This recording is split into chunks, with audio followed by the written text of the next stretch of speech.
परसों रविवार 3 जून से राष्ट्रीय राजधानी क्षेत्र दिल्ली के जंतर मंतर में और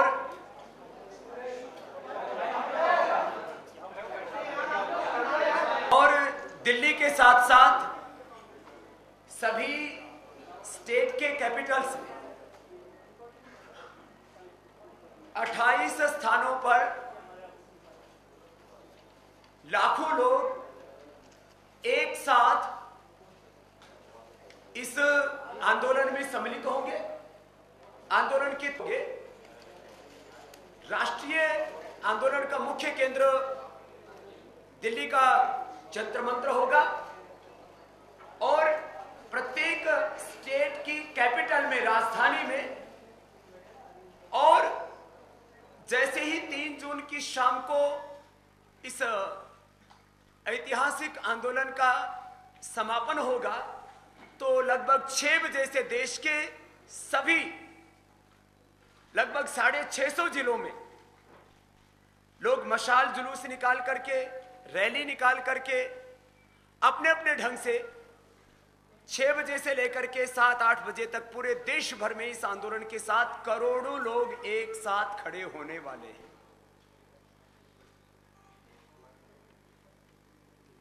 अंडमान निकोबार से लेकर के आंध्र प्रदेश, अरुणाचल, असम, बिहार, छत्तीसगढ़, गोवा, गुजरात, दमन-दीव, हरियाणा, पंजाब, चंडीगढ़, हिमाचल, झारखंड, जम्मू कश्मीर, कर्नाटक, केरल, मध्य प्रदेश, महाराष्ट्र, मणिपुर, मेघालय, नागालैंड, उड़ीसा, राजस्थान, सिक्किम, तमिलनाडु, त्रिपुरा, उत्तराखंड, उत्तर प्रदेश एवं पश्चिम बंगाल, ये 28 मुख्य केंद्र होंगे। और दिल्ली के कार्यक्रम की शुरुआत दिल्ली के ऐतिहासिक आजाद हिंद ग्राम से, जहां नेताजी सुभाष चंद्र बोस जी ने 2 दिनों तक प्रवास किया था। टिकरी कला के बॉर्डर पर स्थित उस आजाद हिंद के ऐतिहासिक ग्राम से ठीक 6 बजे 3 जून की सुबह यह कार्यक्रम प्रारंभ होगा।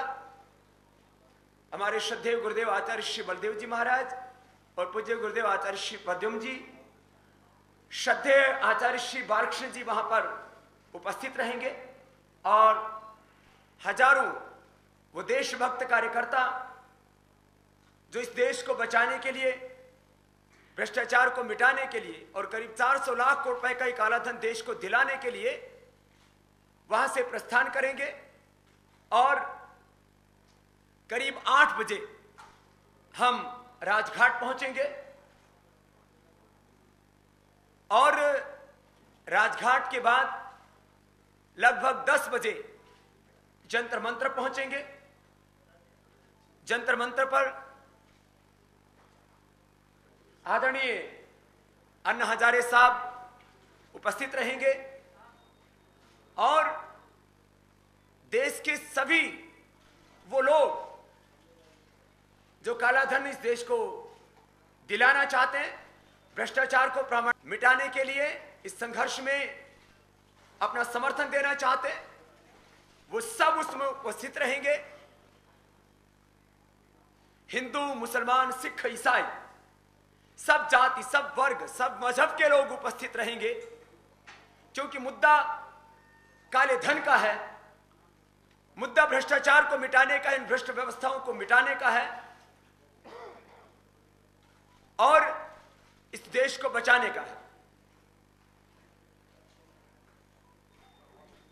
हजारों हमारे मुसलमान भाई भी उसमें, बहनें भी सम्मिलित हो रही हैं पूरे देश भर में, क्योंकि काला धन वापस आने से देश के किसानों को, देश के बच्चों को, जवानों को, हिंदू को, मुसलमानों को, दलितों को, वाल्मीकियों को, वनवासियों को, आदिवासियों को, जो अपने जल, जंगल, जमीन और भू संपदाओं के लड़ाई को लेकर के लंबे समय से संघर्ष कर रहे हैं, उन सबको आखिर इसी आंदोलन से न्याय मिलेगा। किसी भी देश की अर्थव्यवस्था, उस देश की, बार बार यह प्रश्न पूछा जा रहा था कि अभी तक 3 जून के कार्यक्रम की सरकार से अनुमति मिली या नहीं मिली। पहली बात तो यह है कि लोकतंत्र में जनहित, राष्ट्रहित के मुद्दों के लिए आंदोलन करना यह मौलिक अधिकार, हमारा संवैधानिक अधिकार है। सरकार अपनी नीतियों, अपनी कुव्यवस्था के खिलाफ कभी भी आंदोलन करने की अनुमति नहीं देती है। लेकिन सुप्रीम कोर्ट का ऑर्डर है क्योंकि कि जंतर मंतर पर कोई भी लोकतांत्रिक अहिंसात्मक तरीके से आंदोलन कर सकता है, इसलिए करीब 56 दिनों के निरंतर संघर्ष के बाद और 16 पत्र सरकार को बार बार प्रार्थना के देने के बाद अंततः कल शाम को अनुमति मिल गई है कार्यक्रम की। उसके लिए हम दिल्ली पुलिस को धन्यवाद देते हैं। और हम कोई गुस्से में या प्रतिशोध में इस आंदोलन को नहीं कर रहे कि सरकार ने 4 जून को क्या क्रूरता की, क्या बर्बरता की, लोकतंत्र और लोकतांत्रिक मूल्यों को ताक पर रख करके बहन राजबाला की हत्या की, हजारों लोगों की हत्या का षड्यंत्र रचा, खुद हमारी हत्या का षड्यंत्र रचा। हमें कोई अफसोस नहीं। हम हैं तो मैंने कई बार कहा, हम तो बोनस पर जी रहे,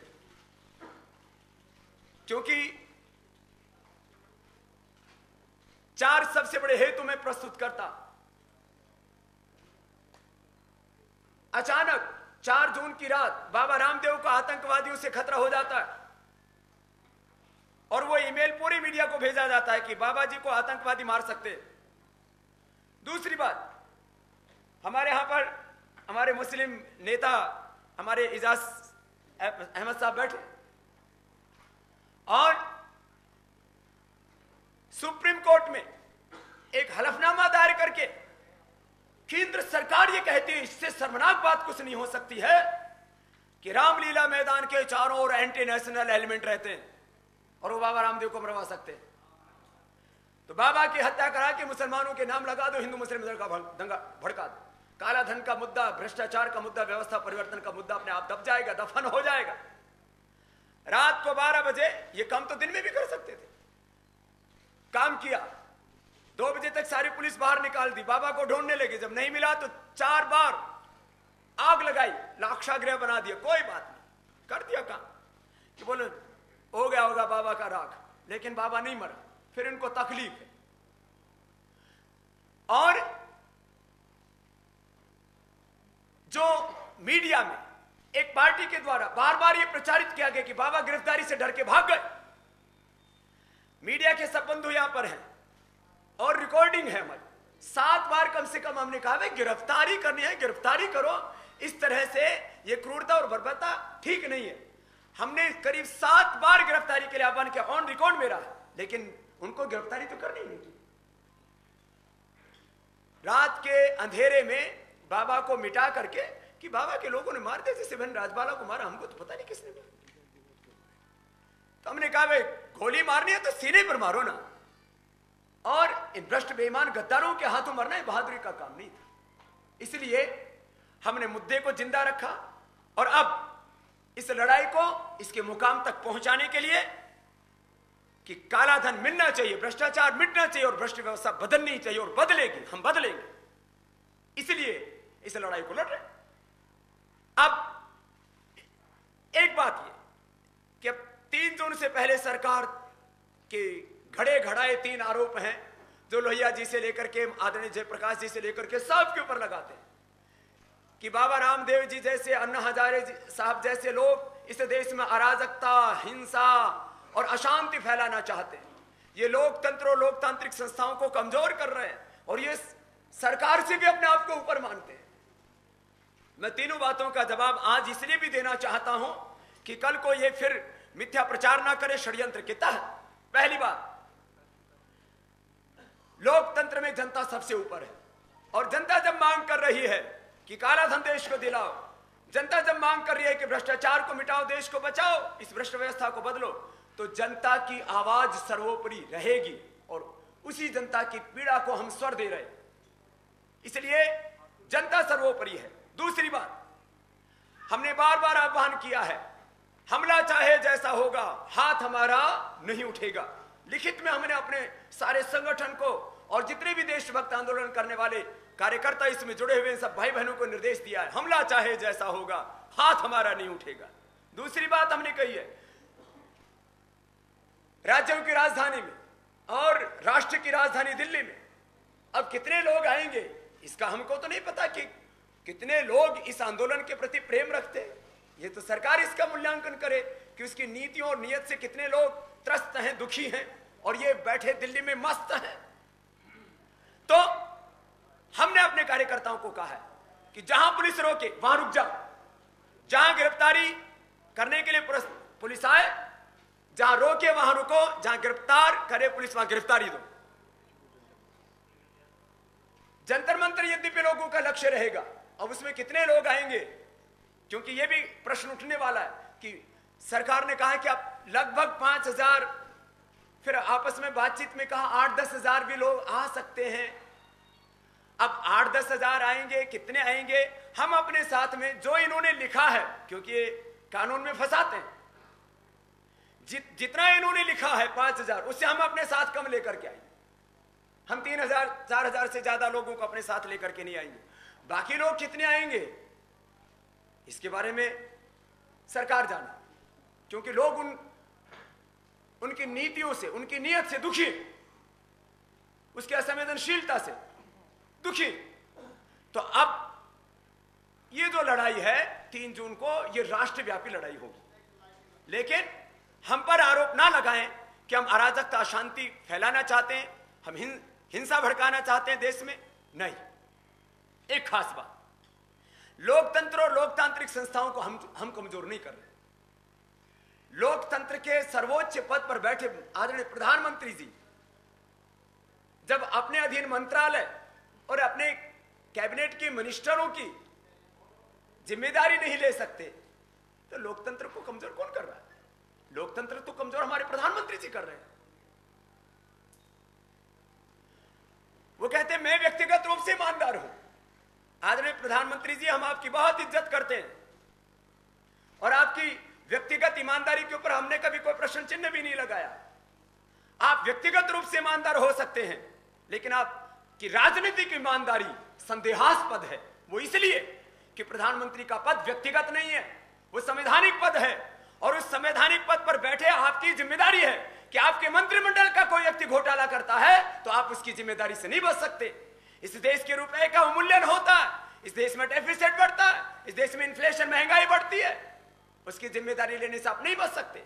इस देश की जीडीपी का आकार घटता जाता है, इस देश की ग्रोथ रेट गिरती है, तो उसकी जिम्मेदारी आपकी है। तो आप ये जरा सोचें और देश को बताएं कि आप व्यक्तिगत रूप से तो ईमानदारी का अपना ढिंडोरा पीट सकते हैं और देश आपकी इज्जत भी करता है कि आप एक भोले भाले व्यक्ति हैं जो इतने बड़े पद पर बैठ करके भी व्यक्तिगत रूप से तो ईमानदार कहलाते हैं, लेकिन आपकी राजनीतिक जिम्मेदारी, संवैधानिक लोकतांत्रिक जिम्मेदारी और संवैधानिक लोकतांत्रिक राजनीतिक ईमानदारी आप में है या नहीं, इसको आप बताइए। नहीं तो हम कह रहे हैं कालाधन को राष्ट्रीय संपत्ति घोषित करके 7 बिंदु दिए हैं हमने कि कालाधन कैसे वापस आएगा, उसके ऊपर कार्रवाई कर दीजिए। आपका या आपके कैबिनेट का, आपकी सरकार का, आपके सरकार में सम्मिलित लोगों का कालाधन नहीं है तो उसको देश को दिलाने में आपको दिक्कत क्या है? आप या आपके मंत्री भ्रष्टाचार नहीं कर रहे हैं तो आपको जनलोकपाल बनाने में दिक्कत क्या है? आप और आपके मंत्री यदि इस भ्रष्ट व्यवस्था को बदलना चाहते हैं तो जो हम कह रहे हैं व्यवस्था परिवर्तन की लड़ाई के लिए आपसे आह्वान कर रहे हैं, तो आपको कार्रवाई करने में दिक्कत क्या है? तो ये कुछ प्रश्न है और प्रश्न बहुत उठेंगे। और 3 जून को भी सुबह 6 बजे से लेकर के रात को 10 बजे तक भी कुछ अराजक तत्व, कुछ षड्यंत्रकारी तत्व इस शांतिपूर्वक अहिंसात्मक आंदोलन बाधाएं डाल सकते, और उस समय जब किसी भी तरह का कोई भी प्रश्न उठे आंदोलन को लेकर के, तो मैं चाहूंगा, मीडिया के भाइयों से आग्रह करूंगा कि किसी भी मुद्दे पर बहस एक तरफा ना हो, चाहे आंदोलन के तौर तरीकों को लेकर के, आंदोलन से जुड़े हुए व्यक्तियों को लेकर के, आंदोलन से जुड़े हुए मुद्दों को लेकर के एक तरफा बायस्ड बहस ना हो। इसलिए आप जरूर भारत स्वाभिमान के हमारे जो मुख्य प्रवक्ता है भाई तिजारावाला जी से जरूर संपर्क करके प्रिंट मीडिया में कोई खबर छापने से पहले अथवा इलेक्ट्रॉनिक मीडिया के हमारे जितने भी हमारे न्यूज चैनल्स के भाई यहां पर बैठे हैं उनसे भी कहूंगा हमारे भी प्रतिनिधि को जरूर बुला लें, जिससे कि बात लोगों के सामने सच सच पहुंच जाए। ये इतनी सी बात मुझे कहनी थी। बाकी तो 3 जून को आपके साथ दिन भर रहेंगे। कुछ लोगों ने कहा स्वामी जी आपको सरकार प्रेम पत्र बहुत भेज रही है आजकल, जिनको नोटिस कहा जाता है। तो मैंने कहा भाई आपको तो 1-2 का पता है, हमको तो 50 से ज्यादा प्रेम पत्र आ लिए। तो नोटिस भेजना, कई तरह की साजिश षड्यंत्र रचना, आंदोलन चलाने वाले व्यक्तियों को सताना, उनको बदनाम करना, उनका चरित्र हनन करना, ये पूरी दुनिया की राजनीतिक व्यवस्था के हथकंडे रहते हैं।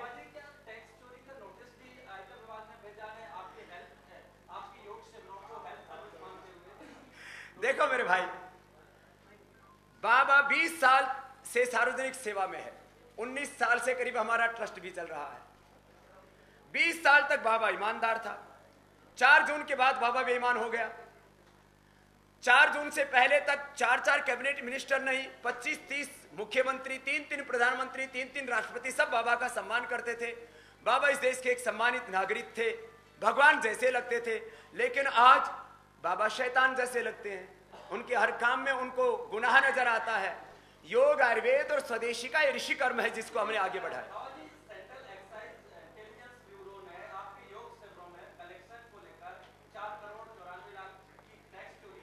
देखो मेरे भाई, हमने 1 रुपए की टैक्स चोरी नहीं की, ना 1 रुपए की हेराफेरी की, और ना 1 रुपए का दुरुपयोग किया, और ना 1 रुपए का अपने लिए उपयोग किया। जमीन पर सोते हैं, 2 कपड़े रखते हैं, ये भी लोक लज्जा के लिए।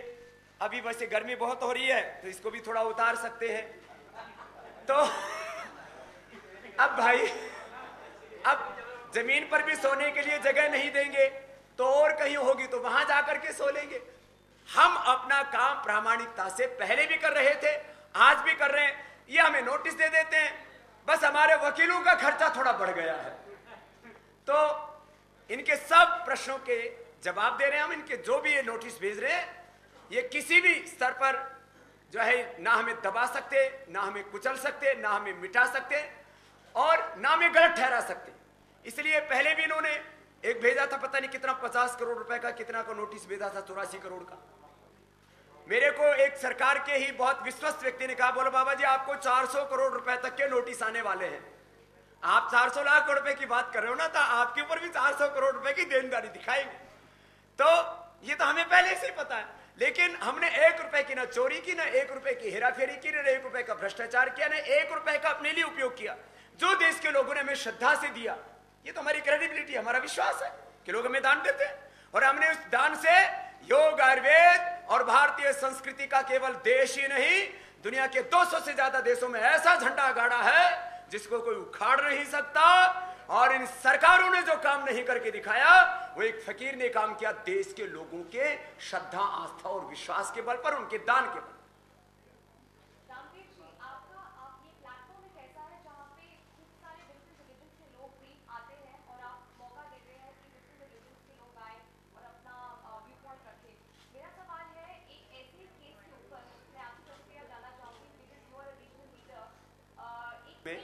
मुझे जानकारी नहीं बहन, मैं तो देखो एक बात कहूंगा, मैं मानवतावादी और राष्ट्रवादी व्यक्ति हूं। जहां मानवता जुड़ी होगी और जहां राष्ट्र ही जुड़ा होगा, उस हर मुद्दे पर हम साथ में पहले भी थे और आज भी हैं। ना हम मजहबवादी हैं, ना हम कौमवादी हैं, ना हम जातिवादी हैं। इसलिए जो भी मुद्दा मानवता से जुड़ा होगा, राष्ट्रहित से जुड़ा होगा,